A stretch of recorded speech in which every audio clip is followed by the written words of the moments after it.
Demolition crews have been called to the scene of a two-story building in Toronto's Kensington Market. Police say the building is leaning toward the sidewalk and in danger of collapsing. 6 families in total have been evacuated by fire crews. CBC's Greg Ross has the details. Well, Natalie, we've just learned that they have a demolition crew on standby that is waiting to come in and tear down the exterior wall of this building and the roof. We've also just learned that the problem here is the roof. We're told that that roof collapsed this morning, forcing the exterior wall of the building out. It's this charcoal building here behind me. You can see that the exterior wall is leaning about 4 or 5 feet forward. Fire crews tell us that they got a call at around 10:30 this morning when people noticed that that building was moving. Then I heard the crackling and I just saw the edge of the building coming out like that. Stephen Ellis was standing on the sidewalk outside the building when it started to collapse. His wife was inside the store below buying lottery tickets. The owner was yelling at us to get out. I was scared because the debris of it was sprinkling down. Residents in the apartments on the upper level heard it but didn't see it. I heard a little bit of cracking in the walls. Max Huang lives in an apartment across from the unit where the wall collapsed. He didn't realize what was happening until firefighters arrived. The firefighters get in and then they're just going down the hallway, slamming on everyone's doors, just telling them to get out of here. At this point, there are no injuries. We have conducted a primary search on all adjoining buildings and we have evacuated all occupants. Deputy Chief Jim Jessup says fire crews then made calls to have power lines and gas lines disconnected from the building. Investigators quickly learned that the extent of the damage goes well beyond the exterior wall. Our squads went up and were able to take some pictures. The roof structure is absolutely compromised. And that means tenants of this building aren't likely to get back inside anytime soon, if ever. And all of our stuff's still in there. All we got to take is a bag each.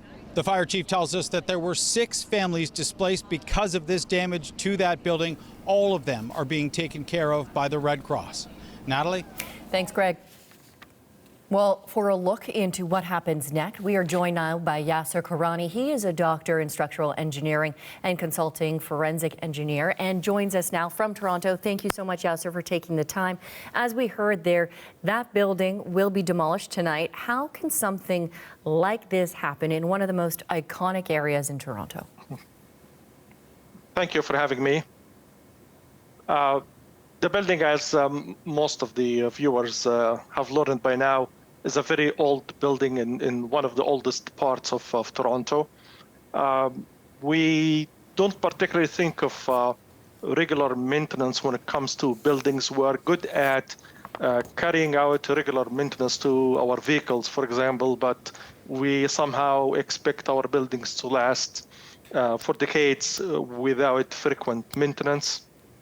Lack of maintenance could be one of the reasons. I happen to be able to view one of the photographs that Toronto Fire Services posted on X. It's an aerial view. It shows the roof flattened, but also shows a great deal of deteriorated shingles and what appears to be some signs of water damage. So what happened this morning was not a result of something that happened in the past couple of days. There was, of course, deteriorating factors at work for extended period of time. This roof is a gable roof, triangular in shape, and it is kept intact, or its integrity, structural integrity is kept by horizontal framing at the ceiling level. The wood is tied together by nails. If you have corrosion and those nails start to corrode, start to withdraw, and you lose this connection, what happens is that the roof ends up being flattened the way that we have seen in the photographs.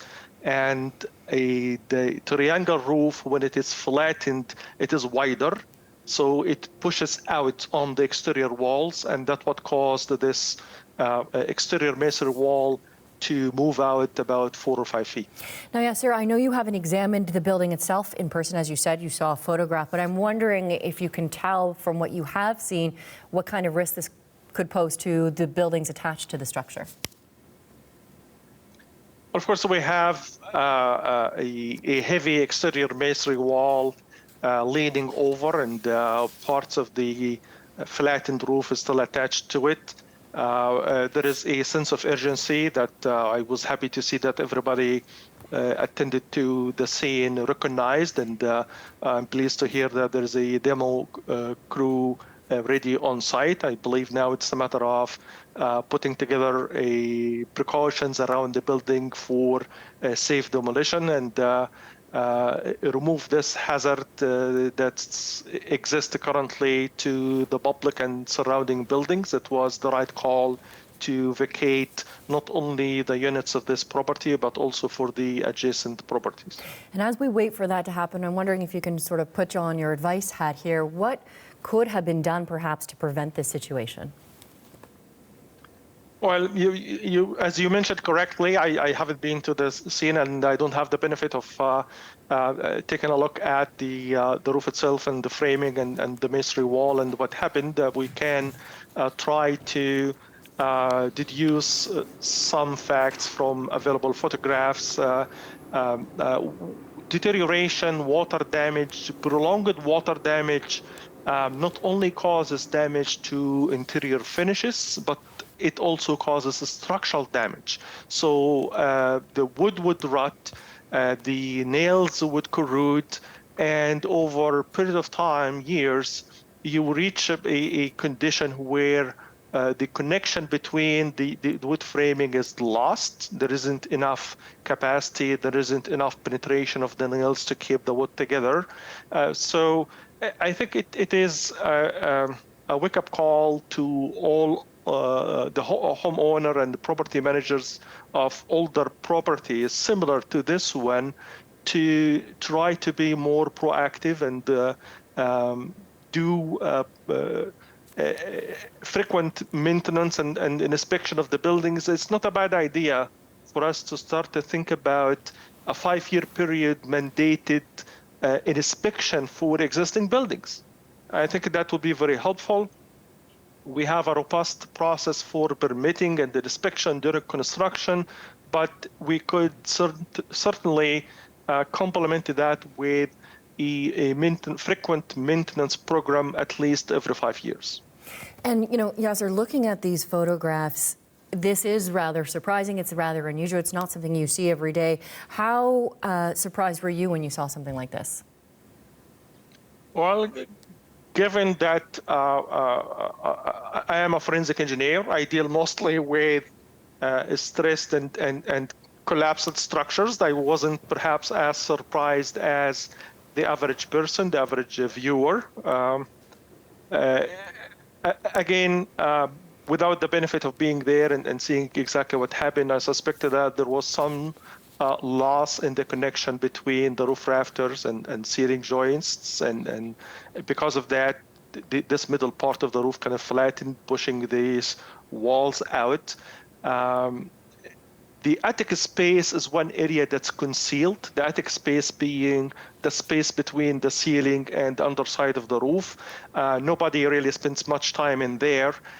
So if there is a low water leakage that's not necessarily detected from the occupied space that's ongoing for years in the attic space, things could go really very bad. You could have mold growth, you could have the wood rot, you could have any metal connections rust, and that could go on without detection. So again, prevention would be very useful. Recognizing the age of the properties, the older the property is, the closer the construction materials are getting to the end of their useful service life.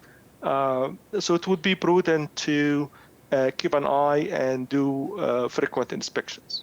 Thank you so much, Yasser. That is Yasser Korany, a doctor in structural engineering and consulting forensic engineer. Thank you so much. Thank you for having me.